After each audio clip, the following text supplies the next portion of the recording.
ಸ್ವಲ್ಪ ಶೀತದ ವಾತಾವರಣ ಇತ್ತಲ್ಲ, ಹಂಗಾಗಿ ಹಳ್ಳು ಸ್ವಲ್ಪ ಡ್ರಾಪ್ ಆಗ್ತಾ ಇದೆ. ಸ್ವಲ್ಪ ಎಕ್ಸ್ಟ್ರಾ ಕೊಡ್ಬೇಕು ಅವಾಗ ಗಿಡಕ್ಕೆ, ಶಕ್ತಿ ಕೊಡಬೇಕು. ಒಂದು 500 ಗಿಡ ಬರ್ತದೆ ಸರ್ ಇದು ದೊಡ್ಡ ಗಿಡ. ಇದಕ್ಕೆ ಎಷ್ಟಾಗತ್ತೆ ನೋಡಿ ಸರ್. ಇಲ್ಲ, ಒಂದು ಬರೆದು ಕೊಡ್ತೀನಿ ಇದಕ್ಕೆ. ಕಾಯಿ ಒಟ್ಟು ಸ್ವಲ್ಪ ಸೈಜ್ ಆಗ್ಬೇಕು ನೋಡಿ. ಸೈಜ್ ಆಗ್ಬೇಕು ಸರ್. ಸೈಜ್ ಮತ್ತೆ ನೆಕ್ಸ್ಟ್ ಇಂಪ್ರೂವ್ಮೆಂಟ್ ಆಗ್ಬೇಕು. ಮಿಳ್ಳೆ ಆಗಬಾರ್ದು, ಮತ್ತೆ ಕಾಯಿ ಒಡಕ ಆಗಬಾರ್ದು. ನೋಡ್ರಿ ಸ್ವಲ್ಪ ಟ್ರೀಟ್ಮೆಂಟ್ ಈಗ ಮಾಡಿದರೆ ಬೇಗ ನಿಮಗೆ ಗಿಡಕ್ಕೆ ಸಿಗುತ್ತದು.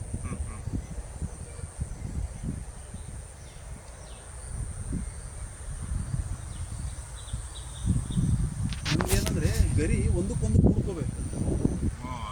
ಅದು ಗರಿ ಎಷ್ಟು ಲೆಂತ್ ಇರುತ್ತಲ್ಲ ಅಷ್ಟು ಐತಲ್ಲ ನೀವು ಫಸಲು ಚೆನ್ನಾಗಿ ಬರ್ತದೆ. ಗಿಡನೂ ಹೆಲ್ತ್ ಆಗಿರ್ತದೆ. ಹೌದು. ಅದೇ ಇದು ನಮ್ದು 9 ಅಡಿ 9 ಅಡಿ ಜಾಗ ಸರ್, ದೊಡ್ಡದಾಗಿ.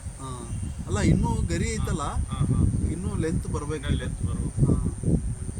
ನೀವೇನು ಈಗ ಸುಳೆ ರೋಗ ಬಿದ್ದು ಭಾಳ ಹೋಗ್ತದೆ ಸರ್. ಅಲ್ಲೇ ಸುಳಿ ರೋಗ, ಈ ತಲೆ ಎಲ್ಲ ಸ್ವಲ್ಪ ಮ್ಯಾಲಕ್ಕೆ ಹೋಗಿ ಸಣ್ಣಕ್ಕಾಗಿ ಅದೇ ಹಿಡಿಮುಂಡಿಗೆ ರೋಗ ಅಂತೀವಿ ನಾವು ಅದಕ್ಕೆ. ಅದಕ್ಕೆ ಸರ್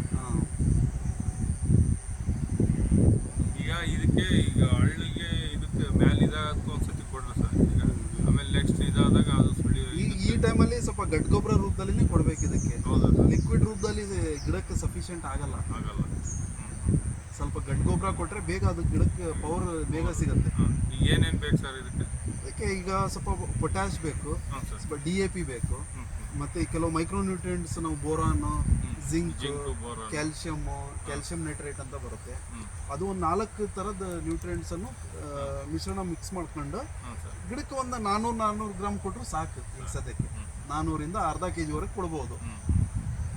ಆದಷ್ಟು ನಾವು ಕೆಮಿಕಲ್ ಬಿಟ್ಟು ಸ್ವಲ್ಪ ಸಾವಯವದ ಕಡೆಗೆ ಒಲವಿಟ್ಟಿರ್ಬೇಕು.